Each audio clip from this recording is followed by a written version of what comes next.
Well, I'll tell you what. There may be no I in team, but there's at least two in Esticoles. Nobody is going to get that.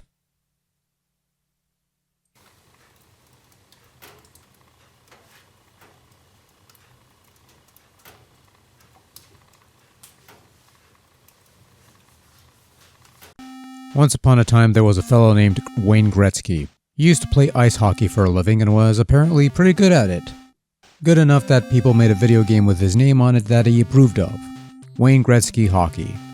That game graced various platforms, including the venerable NES, and that NES game was not very good. Oh, but the PC versions were better, they tell me. Yes, of course they are.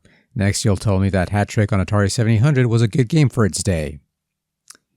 It's not.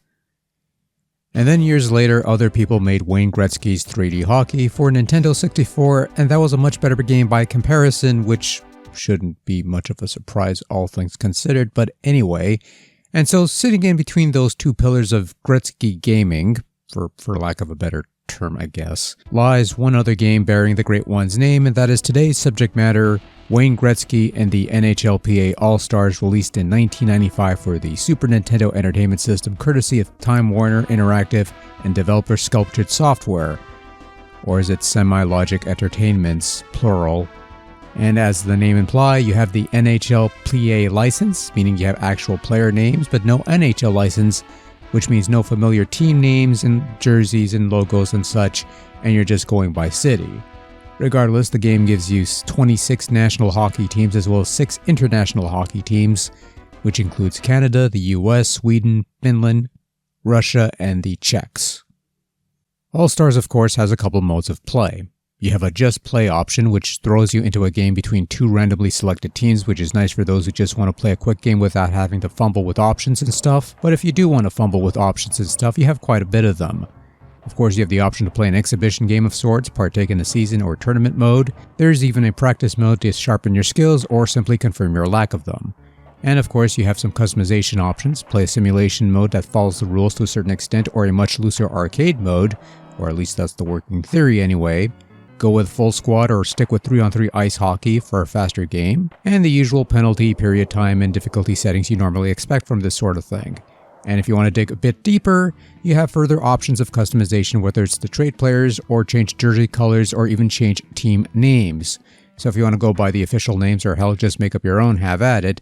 The game has battery backup to save your tournament and season progress. Not sure on your changes, because they've reset on me a couple times, but maybe I'm missing something here, which is entirely possible. In any event, when it comes to the bare-bones gameplay, All-Stars is somewhat passable fare. Not sure if you can call this a good attempt at actual hockey simulation, but you have a somewhat fast-paced game of hockey that plays well enough, I suppose. Controls are simple, a button for passing, a couple for shots, checking, that sort of thing.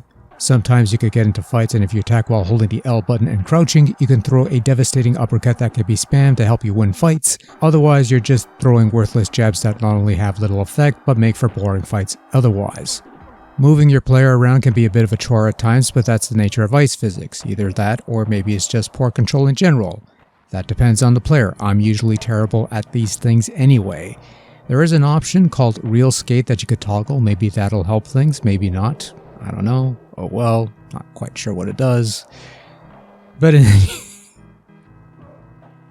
I find the graphics in All-Stars to be mildly average fare. All the menus are just simple text over stock Gretzky photos, which look fine by SNES standards, but not much more than that. I do enjoy the team select screen where you're guiding your little player around a world map and the jersey changes color whenever you pass over a new team.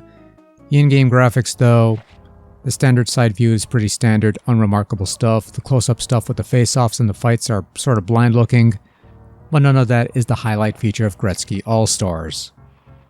So every so often, whenever something significant happens like a penalty or a goal, a video will pop up illustrating the action. It's naturally choppy, it's more gimmicky than functional, it's a small window after all, and yet I don't entirely hate this. Whenever old 16-bit hardware try to do video clips, it's usually coming across as really grainy animated GIFs people will use for memes and shit, but it's a charming little thing that people try to do to push the hardware and, I don't know, maybe try and push that hardware towards things that are within its means instead of gimmicky stuff like this, but hey, You can't fault the ambition unless that ambition results in a detrimental gaming experience, and this does not entirely do that.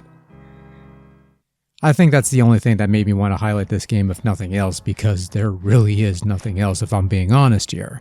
Meanwhile, on the audio front, you've got some stock-sounding hockey sounds, some stock-sounding crowd noises and vocal ref calls, some organ music, and other bits of intermissions that play during menus and stuff. Nothing special, nothing out of the ordinary. They exist, they're functional, they are contractually obligated to be there, and let's just leave it at that. Overall, Wayne Gretzky and the NHLPA All-Stars on Super Nintendo isn't entirely terrible. I've heard some pretty harsh opinions on this thing over the years, and maybe I'm not that much of a sports guy to equal that vitriol, but I don't know, I thought this was okay. I've certainly played worse hockey games than this, but at the same time, this was one of those cases where I played it for a bit, I had some fun despite some quibbles here and there, and then I moved on to something else. Oh, and apparently there's also a Genesis version that apparently plays better than this version does, and even a port on MS-DOS, which is nice, but I am not touching those. Bye.